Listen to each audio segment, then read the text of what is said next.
మొదటి ప్రశ్న, సర్ నా బ్యాక్లాగ్ ఉంది, నేను పరీక్ష రాయాలా? చూడండి, చాలా సందర్భాల్లో బ్యాక్లాగ్ ఉంటుంది. ఐఐటి తక్కువ మార్కులు వచ్చే పరీక్ష.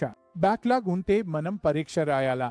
అవును, మనం పరీక్ష రాయాలి. పరీక్ష రాయడంలో ఉద్దేశ్యం మనం ఎంతవరకు తెలుసుకున్నామో తెలుసుకోవడం. మీ సిలబస్ 80% అయి ఉండొచ్చు, లేదా 70% అయి ఉండొచ్చు.